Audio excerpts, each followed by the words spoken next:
BJP की press conference चल रही है, संजीव झा मुस्कुरा रहे हैं टिकट बेचने के आरोप पे, उनका जवाब लेंगे रविशंकर प्रसाद जी।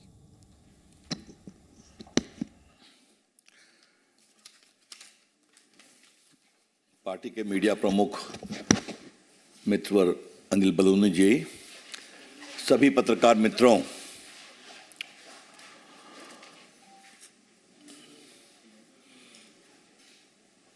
अन्ना हजारे के महान शिष्य मनीष सिसोदिया जी को भ्रष्टाचार के मामले में सुप्रीम कोर्ट ने कोई राहत नहीं दी।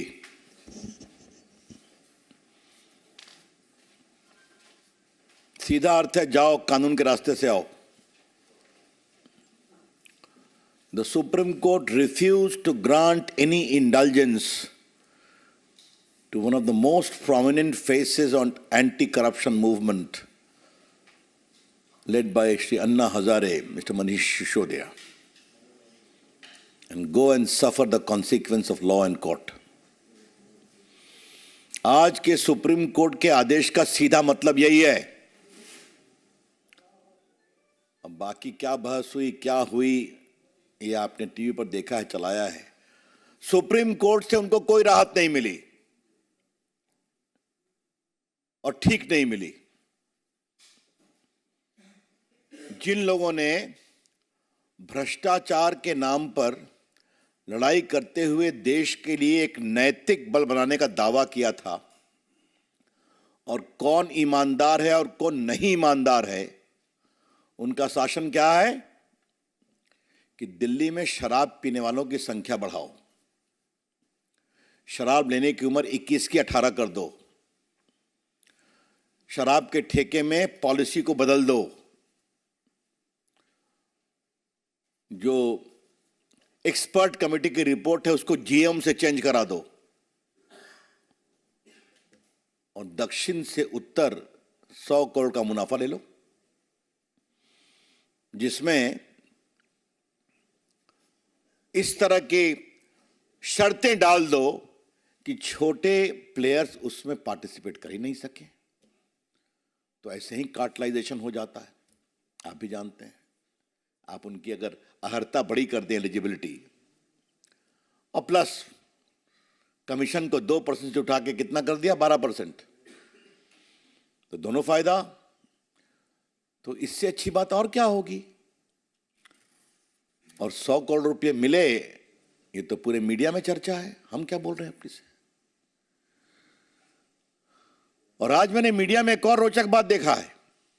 जो दक्षिण भारत के ग्रुप बैठे हुए थे एक होटल में, वहां से जो उन्होंने फोटोकॉपी करके उनके एक सहयोगी को दिया, उन्होंने इसी पॉलिसी को बनाओ, और उसका नंबर वही था कागजों का जो नंबर होटल के फोटोकॉपी का था। और फिर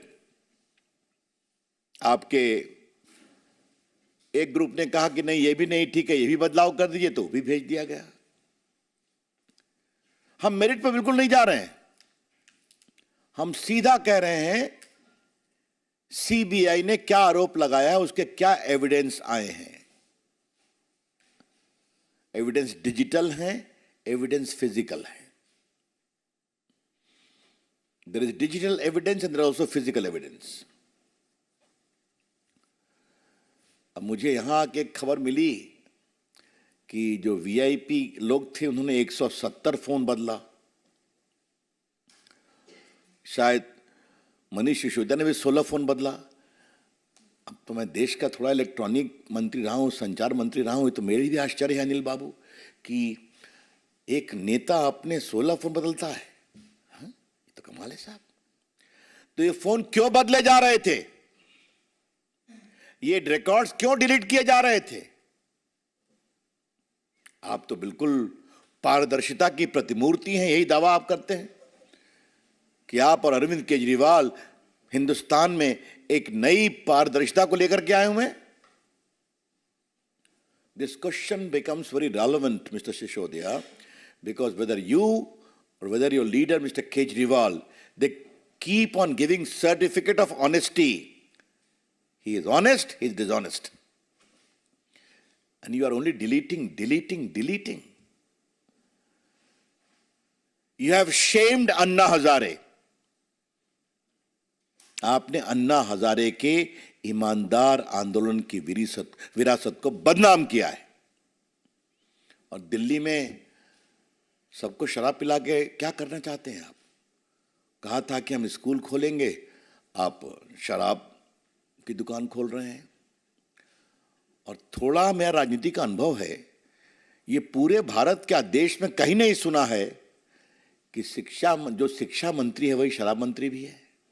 ये तो और कमाल की बात है. और जिस तरीके से केजरीवाल साहब को क्या कहा जाए, अभी हम लोग गए थे, अनिल बाबू भी थे गुजरात के चुनाव में, तो वहां देखा उनका भाषण कि आईबी हमको रिपोर्ट दे रही है कि हम स्वीप कर रहे हैं. तो हम दोनों बात कर रहे थे कि आईबी की रिपोर्ट इनको कहां से मिल गई, वो भी स्वीप करने की. तो मालूम हुआ उन लोग की जमानत जब्त हो गई, सुपर स्वीप तो भाजपा कर गई. अब कल देखा उनका ट्वीट पर सर्टिफिकेट आ गया कि सीबीआई के सभी लोग उनकी गिरफ्तारी के पक्ष में नहीं थे, दबाव में गिरफ्तार किया गया. केजरीवाल साहब कितना झूठ बोलेंगे? शराब के मुनाफा और कट और कमीशन के लिए कितना करेंगे? मुझे लगता था कि कट और कमीशन एक ही पार्टी की विरासत है, हाँ? लेकिन आज तो कहना पड़ेगा कि 3C केजरीवाल जी की पार्टी के लिए भी बोलना पड़ेगा. Cut, commission, corruption.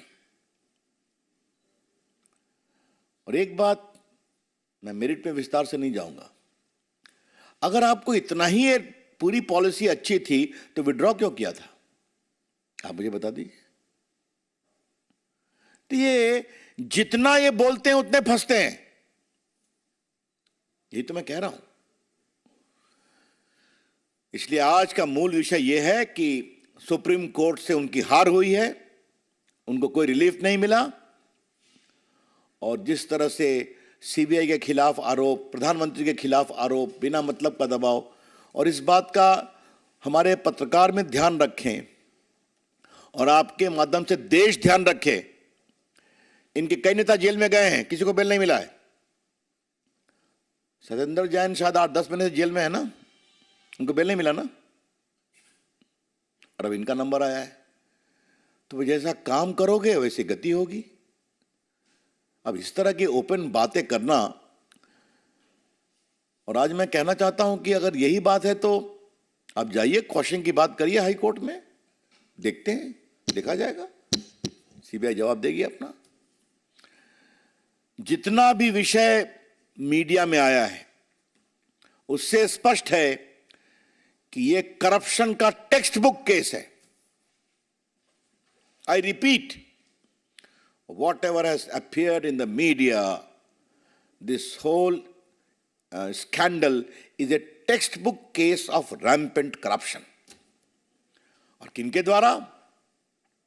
जो देश में ईमानदारी का सर्टिफिकेट बांटते थे. इसलिए आज बीजेपी की ओर से इस विषय को हम देश में उठाएंगे. और ये देश में इसलिए उठाना जरूरी है कि कल वो लोग देश में जो भी उनके कुछ शाखाएं हैं, हमारे नेता, हमारी पार्टी, हमारी सरकार पर बेबुनियाद आरोप लगा रहे थे, आज हम देश को विनम्रता से बताएंगे कि सुप्रीम कोर्ट में भी इनको राहत नहीं मिली. ये सच्चाई है, क्योंकि ये भ्रष्टाचार का टेक्स्ट बुक मामला है. Thank you from my side. Any question I am willing to.